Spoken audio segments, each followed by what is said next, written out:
Olá, bom dia a todos, sejam muito bem-vindos. Como a gente tinha comunicado no vídeo anterior, nós vamos continuar falando em psicoeducação. Mas hoje, especialmente, vamos falar de uma área de transtorno de humor, depressão maior. Então, em que nós vamos falar de um tema tão profundo, às vezes muito debatido e mesmo assim cheio de dúvidas, do que fazer, como lidar. Então, a gente trabalhou em alguns pontos, para tentar resumir de uma maneira bem ampla, mas ao mesmo tempo não faltar muitas lacunas, do que seria a depressão maior.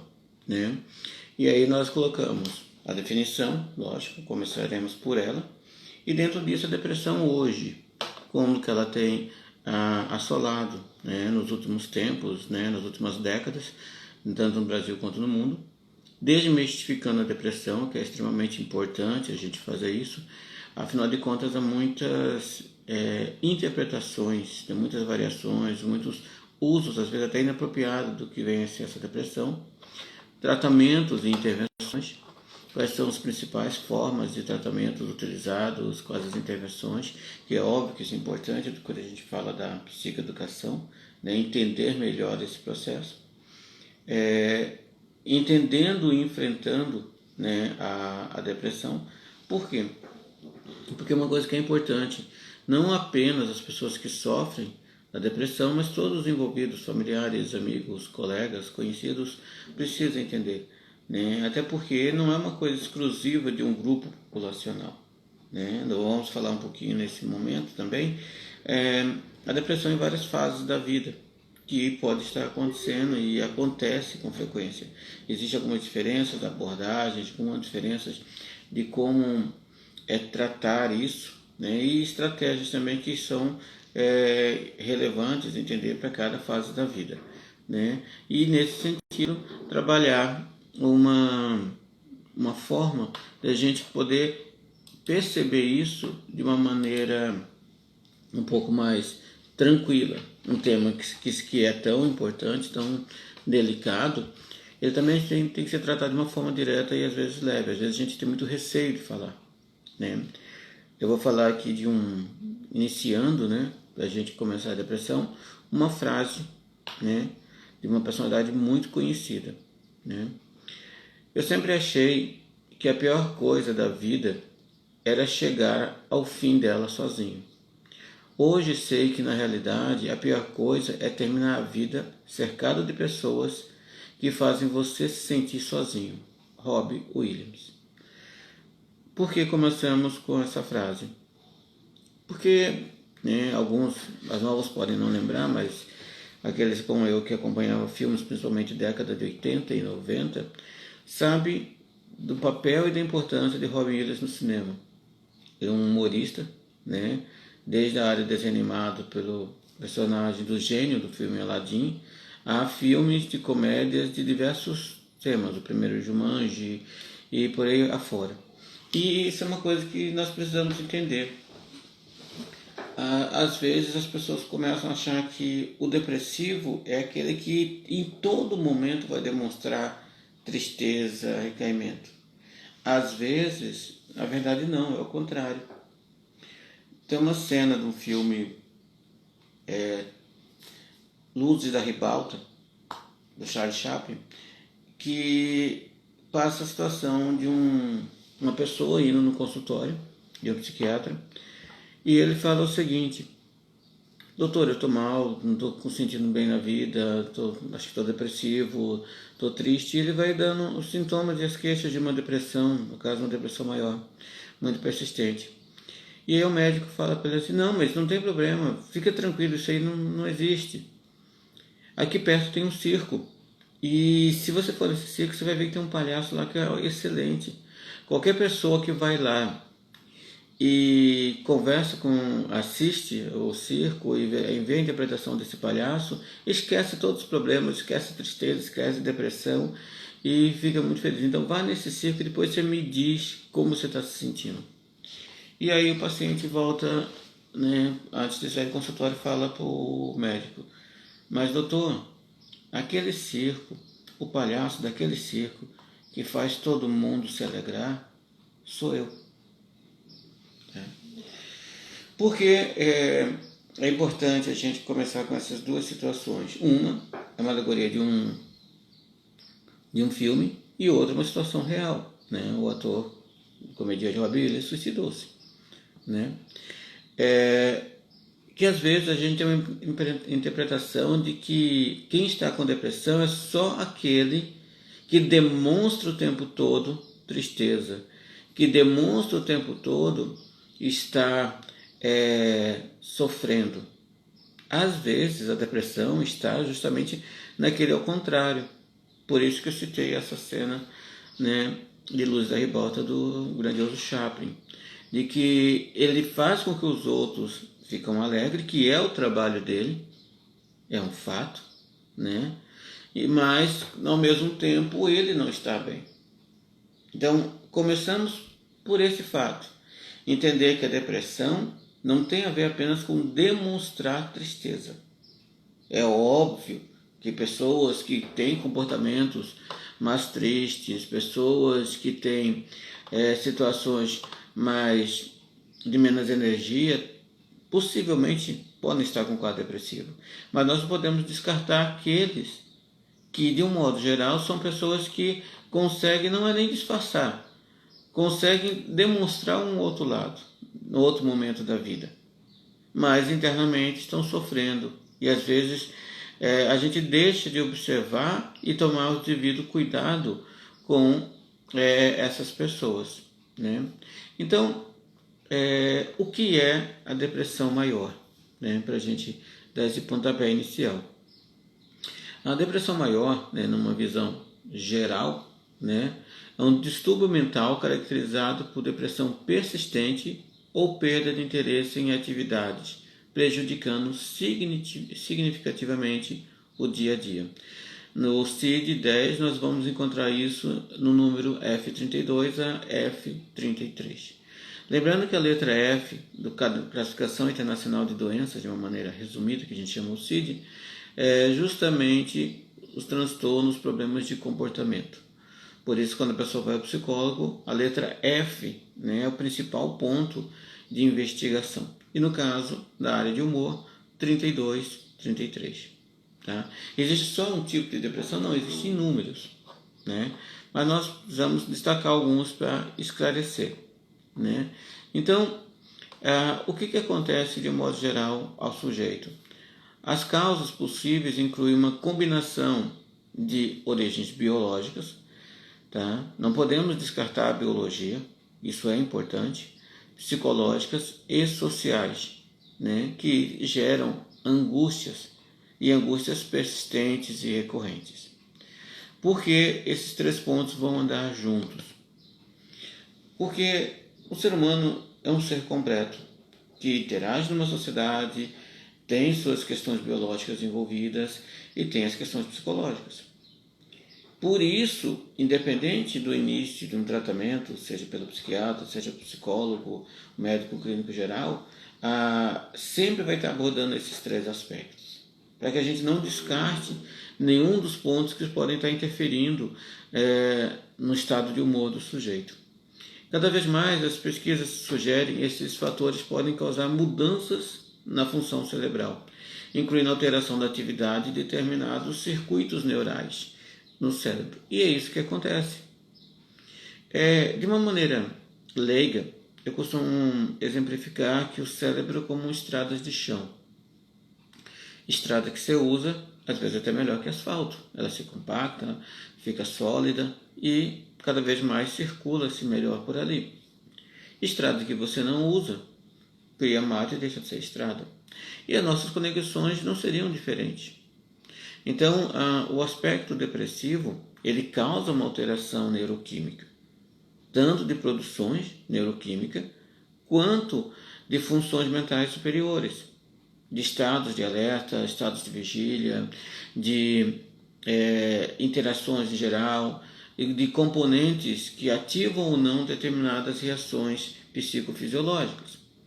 Então, o que acontece? Imagine alguém que vive no quadro depressivo por 5, 10, 15, 20, 30 anos. É óbvio que isso vai afetar muitas áreas da vida. E internamente, no campo bioquímico, neurologicamente vai ter afeto. Não tem como a gente não pensar nos efeitos disso de um modo geral. Por isso, às vezes, as pessoas pensam assim, mas para se livrar disso é demorado. Não, temos que entender também há quanto tempo esse quadro está instalado no sujeito. Essa é uma grande questão. Às vezes a gente vê, como a gente usa expressão populares, a gente vê quando o balde se transborda, mas não quanto tempo demorou para ser enchido o balde. Então, quando a gente pensa em alguém com quadro de depressão maior, a gente tem que entender que há quanto tempo aquilo ali está sendo instalado, está sendo construído, está sendo solidificado, né, em termos de alterações funcionais. E precisamos reconstruir isso. Mas existem questões biológicas que têm que ser levadas em consideração, né? A sensação persistente de tristeza ou perda de interesse que caracteriza a depressão pode levar a uma variedade de sintomas físicos comportamentais. Esses podem incluir alteração do sono, apetite, nível de energia, concentração, comportamento diário e autoestima. Então, essas alterações, de um modo geral, são o que está sendo prejudicado no nosso dia a dia e as pessoas não percebem. Por isso que, independente do momento clínico que a pessoa pode estar vivendo, isso vai variar, né, dentro da sintomatologia, é importante nós pensarmos de um termo, né, umas palavrinhas extremamente simples que colabora para lidar bem com qualquer coisa. Qualidade de vida. Por que a gente fala muito em qualidade de vida? Lembrando que qualidade de vida não é estilo de vida. Estilo de vida, temos o estilo de vida A, B, C, D, que está tudo bem, é si mesmo, são estilos que as pessoas colocam como relevante e como ela quer viver a vida dela. A qualidade de vida é mais amplo do que estilo de vida. Porque um estilo de vida pode ser benéfico para uma pessoa, mas também pode não ser para o outro, porque pode não ser coerente com a vida dele. Então a qualidade de vida é maior do que um ou outro estilo de vida. Porque quando a gente pensa no estilo, não tem um estilo único de vida que seria correto. O estilo de vida correto é aquele que é coerente com os valores, com os desejos, com o que o sujeito considera adequado para a vida dele e, óbvio, as pessoas ao redor da vida dele. O estilo de vida não pode ser incoerente no conceito familiar. O esposo tem um estilo de vida que é totalmente incoerente à família.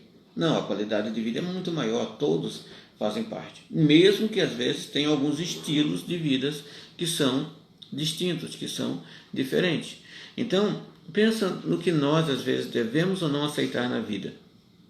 A qualidade de vida, ela amplia. É um completo bem-estar físico, mental e social, e não só uma ausência de doença. Então, o bem-estar significa não se contentar com pouco. Vamos usar esse conceito. Por que pouco? Mas dormir mal faz parte, é comum. Sim, em termos estatísticos, nós sabemos que a grande maioria das pessoas não dormem bem. Mas será que aceitar isso como um fato, é um fato que não pode ser mudado? Será que não devemos pensar na nossa vida como uma oportunidade de viver com qualidade? Então, vou pegar esse exemplo apenas do sono. Porque, independente das questões que afetam no quadro depressivo, todas elas fazem com que a pessoa caia a sua qualidade de vida. E, paralelamente, interferem em diversas áreas da saúde, né? Então, seja sono, seja alimentação, seja perca de interesse, se você pensa nesse aspecto amplo, você está falando e refletindo que há uma diminuição da qualidade de vida, né? E isso vai estar acontecendo. Então, o que acontece nesse processo? É importante nós destacarmos que a qualidade de vida, o entendimento, existem inúmeros testes excelentes para avaliação de qualidade de vida, elas são fundamentais para que nós percebamos algo que não está sendo prejudicado, que está conseguindo ser adaptado, que está conseguindo ser funcional ao longo da vida. Então, nesse aspecto, o que nós temos de modo geral? Diversas dificuldades, sono é uma delas. Mas, como eu disse, precisamos entender a depressão hoje, né? como que ela acarreta o que está acontecendo. Então, nas últimas décadas, né, de acordo com a Organização Mundial de Saúde, o que eles colocaram desde o século passado? Né? O mal seria responsável por 9,8% do total de anos de vida perdidos por doença. Então, o que significa anos de vida perdidos por doenças? Não é só o tempo de tratamento, mas o quanto a vida é interferida de maneira negativa por estados de doença. Sim. Exemplo. Quando o sujeito perde o interesse, o que ele vai acontecer? Ele deixa de viver com qualidade, deixa de interagir. Às vezes ele está ao redor da família, mas não consegue sentir-se bem. Né? Só que esse número que o pessoal previu que seria alcançado em 30 foi alcançado 20 anos antes. Né? Então, quando Kofi Annan abriu um seminário sobre a saúde em geral, né, na OMS, o tema central era a crise global da depressão. Por quê? Porque é algo que está em todos os continentes, que é algo que tem exponencialmente afetado muita gente. Dados desde a década de 90 sugerem que 7% da população mundial, cerca de 400 milhões, sofriam. E isso é um número imenso. E aí volta aquele exemplo. Às vezes muitas pessoas não percebem, mas de uma forma bem direta as vidas são atingidas. Por quê? Porque a depressão incapacita os atingidos pela doença, coloca enorme peso em suas famílias e rouba da economia, a energia e o talento das pessoas. Por quê? Porque a pessoa não consegue dedicar plenamente. Ela está como se fosse um carro onde está dirigindo com o freio de mão puxado. Consegue andar, mas a um custo muito alto. Entender que a depressão atinge, e aí nós temos que entender que atinge quem sofre, mas atinge as pessoas ao redor, que também sofrem de maneira direta e às vezes indireta com relação àquele estado. Né? Então, isso faz com que os números aumentem assustadoramente. As pessoas têm cada vez mais dificuldade em se adaptar. Por isso que em alguns momentos a gente fala da resiliência, da educação emocional, da capacidade de superar os obstáculos. A importância de saber perder também. Por quê? Porque uma vida, digamos, habitualmente falando, uma vida em si, ela não é só vitórias. Também vai ter derrotas. Também vai ter contratempos. E isso é uma dinâmica da vida. Então, quanto mais dificuldades nós temos em adaptar a situações novas, adaptar não é aceitar ou acomodar o que está errado. Adaptar é aprender formas diferentes de lidar e conseguir vencer os obstáculos. Então, isso afeta. Então, existem algumas questões que precisam ser desmistificadas, né, sobre isso. Então, ponto 1. Né, atualmente as pessoas são mais deprimidas do que no passado. Esse é um ponto comum que a gente precisa refletir. E nós estamos comparando aí décadas, né, séculos, se for o caso, mas especialmente os últimos 100 anos. E isso o que é? Uma verdade. Estudos epidemiológicos indicam que a incidência de depressão vem aumentando ao longo do tempo. Além disso, atualmente as pessoas têm mais acesso à informação do que no passado, o que pode estimular a busca de ajuda especializada e facilitar o diagnóstico. Sim, temos mais facilidade de diagnóstico.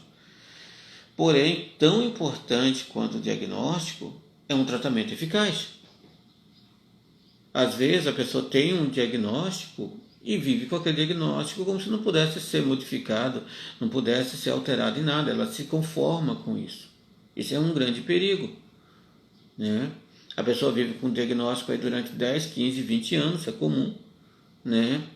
Utiliza-se medicamentos que são necessários em alguns momentos do quadro clínico, isso não é um problema em si, mas ela não consegue ver mudança na qualidade de vida dela. É isso que eu quero dizer como um parâmetro de referência, né? Que é a qualidade de vida.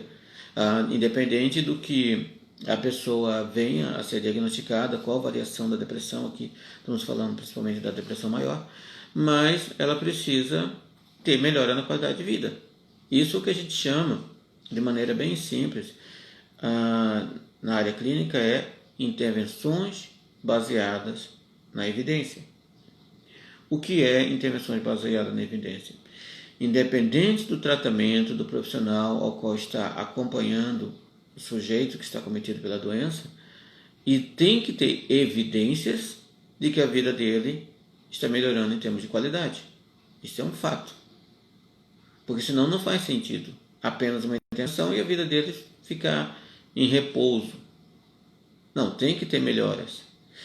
Quer dizer que tem que de imediato ter a cura. Não, tem questões que são mais rápidas, tem questões mais lentas que estão de acordo com o quadro clínico e a capacidade do sujeito de lidar com a situação.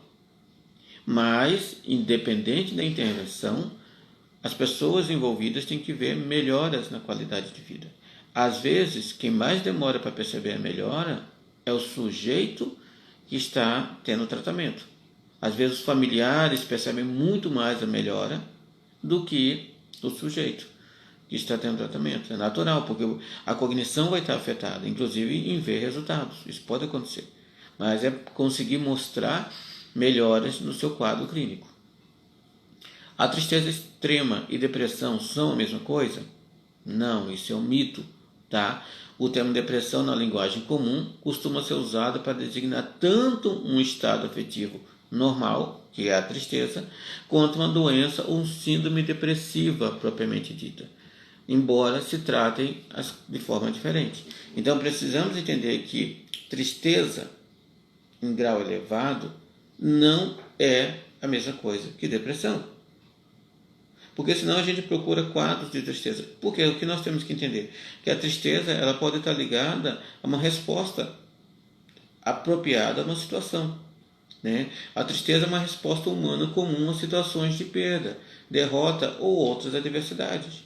Então é o momento onde o sujeito emocionalmente se recolhe para refletir. Ele fica mais introspecto. Quer dizer que as pessoas introspectas são mais tristes? Não.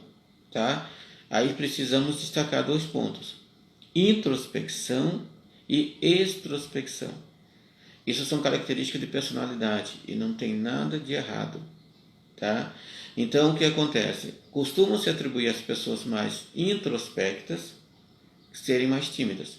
Timidez vem de ter medo. Nós temos percebido isso, isso é um fato.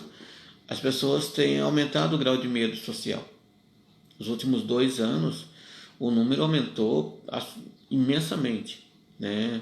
Se eu pudesse falar uma porcentagem exata, que ela não é precisa, porque as pessoas não estão sendo diagnosticadas, não estão sendo avaliadas como fobia social, mas o número praticamente dobrou. Então, o que acontece? Enquanto há alguns anos atrás as pessoas faziam questão de estar ao redor de outras pessoas, de sair, hoje, às vezes estar ao redor de outras pessoas é algo que causa muito medo, e em alguns casos, pânico. Eu estou falando de ir no supermercado e ir na escola. Isso é um fator que tem que ser levado em consideração. Então, isso dificulta, sim, porque é um dos aspectos que a gente fala, biológico, psicológico e social. Então, social começa uma situação que seria simples de lidar, começa a ser um grande desafio, uma situação estressora. E isso o sujeito começa a ter maior dificuldade. Só que é importante destacar o que eu disse, por isso eu falei de introspecção e extrospecção, as pessoas costumam atribuir ao introspecto que vai ficar mais triste. Não. Às vezes quem tem mais dificuldade social é o extrovertido. Sim. Porque ele se exige tanto, ele tem expectativa tanto, e as pessoas acreditam que o tempo todo a pessoa tem que estar alegre, o tempo todo ela vai ter que estar bem-humorada. Estar recolhido, estar com menos interação social, não quer dizer que ela esteja mais triste. Mas se ela passou por uma situação de perca, ela está no período de adaptação, é natural que a energia dela esteja mais voltada para ela se resolver do que ficar interagindo com todo mundo. Agora, um grande afastamento social, um grande recolhimento, um grande isolamento tende a dar mais tristeza e maior dificuldade de lidar. Então, isso pode influenciar o aspecto depressivo? Pode. Porque, diferente da tristeza, que ela está coerente com uma situação vivida, a depressão como síndrome ou doença é caracterizado não apenas pela alteração do humor, seria a tristeza, a irritabilidade, uma apatia, mas também por uma gama de outros aspectos, né, de alteração cognitiva, dificuldade de concentração, memorização, a parte psicomotora, sensações, em alguns casos comuns, lentidão, né, e nos ritos biológicos, né, sono, apetite. Então, esses aspectos que seria comum à qualidade de vida, eles são importantes e são inerentes ao nosso bem-estar. Então, por isso que a gente fala muito da qualidade de vida. Alguns casos de depressão estão ligados a insatisfações, tipo trabalho, relacionamento, etc. Sim, isso é um fato. Estão relacionados. Tá? Existe uma relação direta nisso. Só que aí nós precisamos entender um ponto. Nós estamos falando de uma depressão e não uma dificuldade apenas de adaptação a uma situação. Estamos falando da dificuldade de enfrentamento às situações. Então, áreas da vida que podem estar sendo comprometidas. Exemplo, uma pessoa que por alguma mudança, seja de cidade, de trabalho, de saúde, teve uma mudança brusca e pode estar sofrendo um grande grau, né? Tem um grande grau de sofrimento. Ele está tendo uma síndrome adaptativa. Isso, se não tratada, pode virar uma depressão maior? Pode, mas não são sinônimos também. Tá? Senão a gente vai achar que o sujeito não pode passar por dificuldades na vida. Isso não tem como a gente evitar. A gente tende a criar condições para se lidar com qualquer dificuldade, mas a adversidade faz parte da vida. É como uma frase que às vezes as pessoas usam de maneira errônea. A pessoa não pode passar por contrariedade. Não é agradável passar por contrariedade, mas não tem como impedir isso ao longo da vida. Então, a síndrome adaptativa significa um grau de sofrimento afetado, né, por uma mudança brusca, e isso interfere na cognição, na biologia, semelhante às mesmas coisas da depressão. A depressão, no caso maior, significa que essa mudança não é recente. Porque, em termos de estratégias, é diferente. Quando a pessoa tem uma mudança brusca, ela vai ter que criar, além do estado biológico que melhora, em termos da saúde, ela tem que criar estratégias para conseguir lidar com essa mudança. E isso é um grande passo. Então, esse vai ser prioridade nas intervenções. Tá? No caso da depressão maior, é avaliar o que está sendo afetado já com tudo isso. Por isso, eu volto aos sintomas e às qualidades que possam estar sendo prejudicadas ao longo da vida. As pessoas mais sensíveis ou mimadas tendem a sofrer com o mal? Mito. Na verdade, não. Sabe-se que a depressão não tem uma causa única, mas ocorre com interações de vários fatores, né? Inclui questões genéticas, biológicas, sociais, psicológicas, como a gente falou. Por que é importante nós entendermos isso? Porque devemos construir características de personalidade que nos façam ser adaptáveis aos obstáculos, conseguir enfrentar mais rapidamente. Nem por isso a resiliência é um termo muito usado. Pessoas com boa educação emocional tendem a sofrer menos ao longo da vida. Não porque a situação da vida ficou maravilhosa, mas porque ela aprendeu a responder rapidamente às adversidades. Então, o exemplo que eu comecei a falar foi de pessoas que demonstram muita alegria, porém estão sofrendo de quadro depressivo. Então é importante a gente não destacar essas pessoas, né? Então, nesse aspecto, é um mito. Só os mais velhos sofrem de depressão?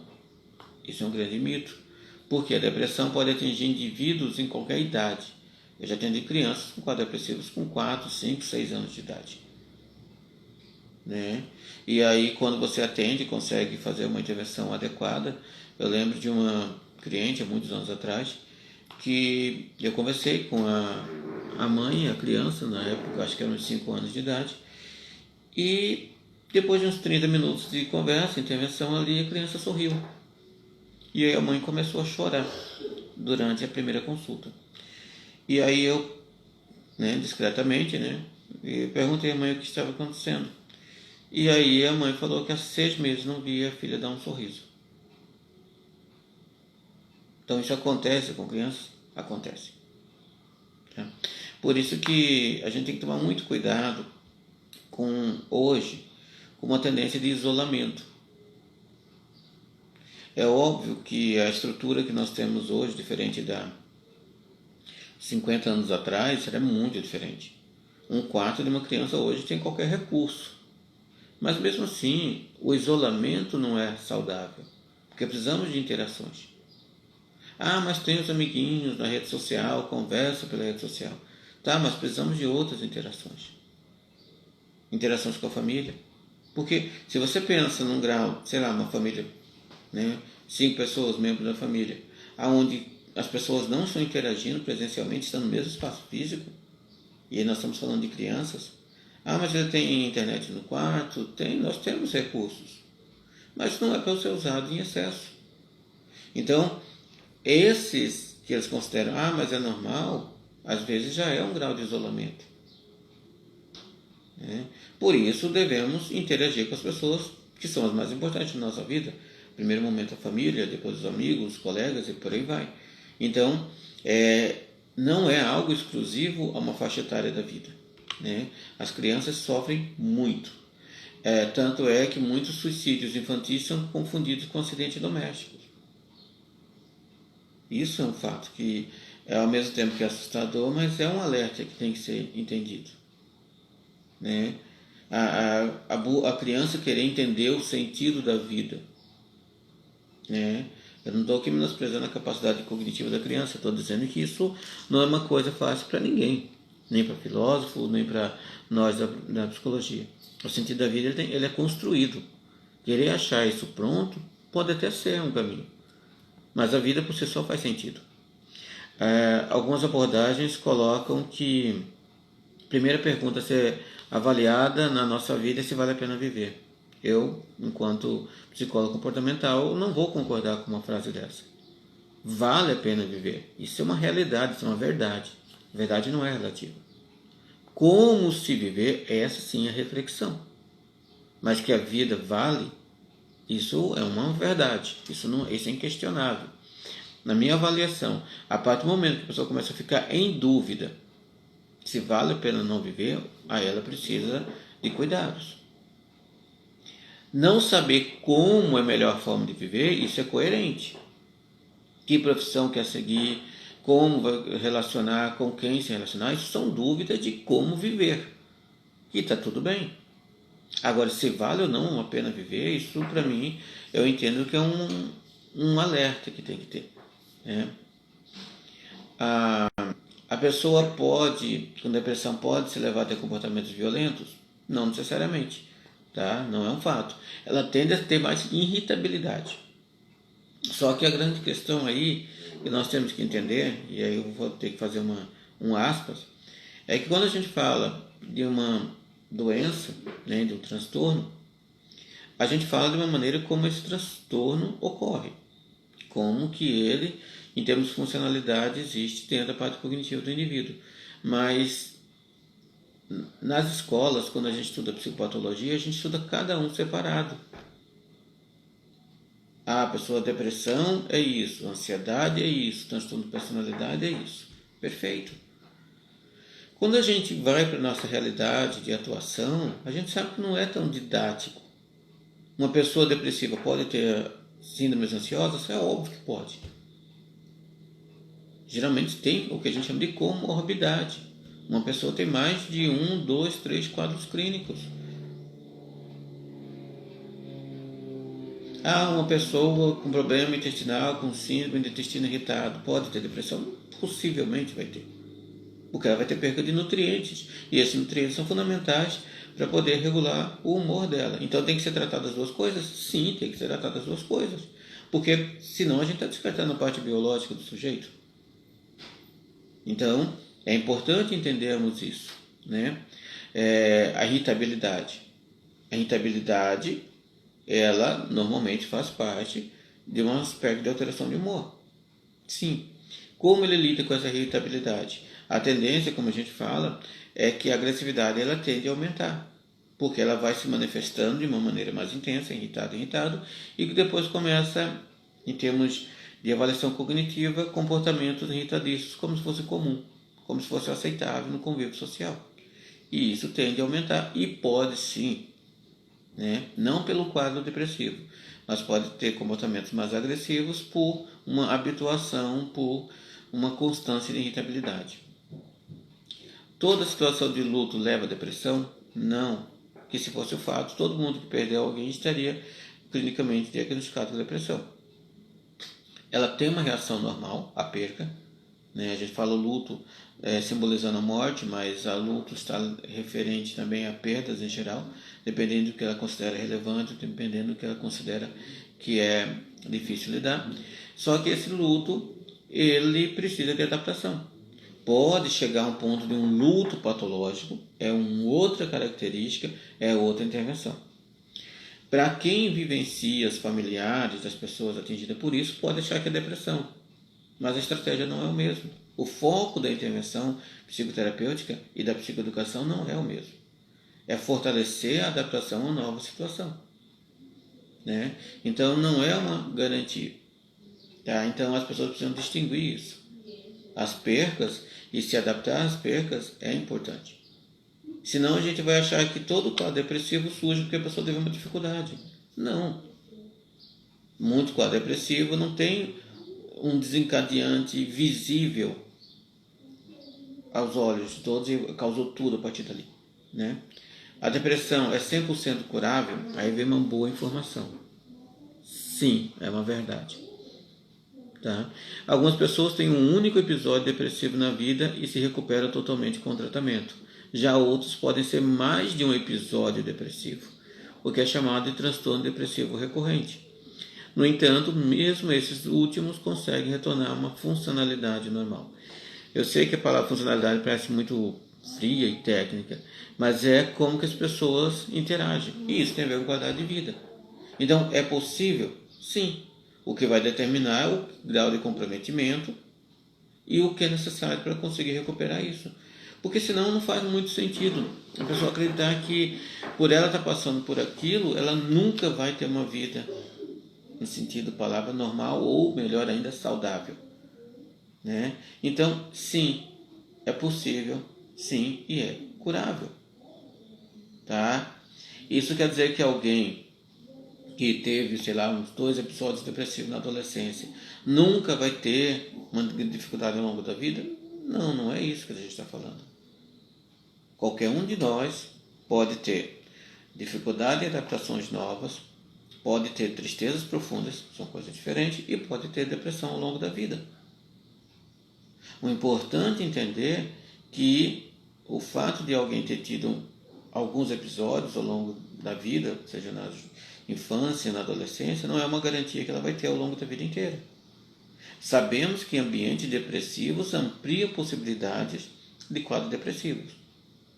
Não tem como a gente afirmar os casos, né, com tanta exatidão, se é um fator genético ou se é um fator ambiental. Família com pessoas depressivas tende a ter filhos, pessoas que vão crescendo com característica depressiva. Isso é uma realidade. Mas em termos de isolamento de variáveis que a gente utiliza na pesquisa científica, é muito imaturo a gente afirmar que é genético, a não ser que há um mapeamento genético disso. Porque boa parte do nosso comportamento é aprendido por imitação, aprendido por observação, aprendido por diversos aspectos da interação humano-social. Então isso é um fator importante. Fator alimentar na família pode ser um fator desencadeante? Também. Né? Pessoas que ingerem bebida alcoólica há muito tempo vai ter comportamento mais depressivo? Sim, porque vai ter alterações neuroquímicas. Todo excesso é ruim. Isso é um fato. Pessoas com mais predisposições a dependências, dependentes de químicas, de açúcar, de jogos que for, tem uma tendência a ter quadros depressivos? Sim. Então, por isso, nós temos que fazer a seguinte conta.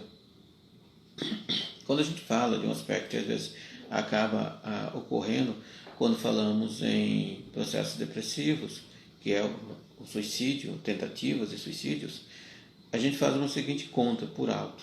Tá? Para cada tentativa de suicídio, né, efetivado, né, houve outras 10 ali não efetivadas. Então, quer dizer, as pessoas acabam perdendo a vida mas 10 vezes mais tentando retirar a vida. Então a gente vê que é um número muito grande. E antes disso, a ideação suicida é um número ainda 10 vezes maior do que a tentativa. Né? Então, pessoas que têm ideações muito altas e pessoas com tentativas e suicídio. Mas quando ocorre um suicídio ou uma tentativa de suicídio, 10 pessoas ao redor, no mínimo, são afetadas direto ou indiretamente. Seja familiares, amigos, colegas. Então isso tem um efeito multiplicador muito grande. Por isso existem muitas cautelas quando as pessoas relatam sobre o suicídio. Por isso que tem que ser uma forma direta, objetiva e não sensacionalista com o fato. Né? Para não ter um efeito multiplicador de tais situações. Então, ela é tratável? Sim. Os tratamentos, tanto medicamentoso como psicoterápico, e aprovado cientificamente, que são mais eficazes quando há intervenções psicoterápicas. Porque com pequenas alterações neuroquímicas que são corrigidas por medicamentos, a grande maioria das situações o sujeito tem que aprender a lidar com as situações que ele tem dificuldade. E quem faz isso é o processo de psicoterapia. Então, assim, existem diversos aspectos de como lidar com isso. O tempo acabou estendendo, né? Deixa aqui, né, perguntas e sugestões, mas a gente vai trabalhar como os familiares podem lidar com isso, né? Como poder enfrentar isso. Tá? Então, a depressão é algo importante ser falado, ela não tem como se esgotar numa conversa de 30, 40 minutos, mas é algo que precisamos estar em alerta para todos os tipos de pessoas, não apenas aquelas que demonstram tristeza, né, mas aquelas que estão tendo comprometimento ao longo da vida. Muito bem? Tá? E resumimos com a expressão qualidade de vida, que é o principal medidor para você enfrentar as situações e adversidades da vida. E não podemos ter uma vida sem qualidade. A vida é para ter com qualidade. Muito obrigado a todos.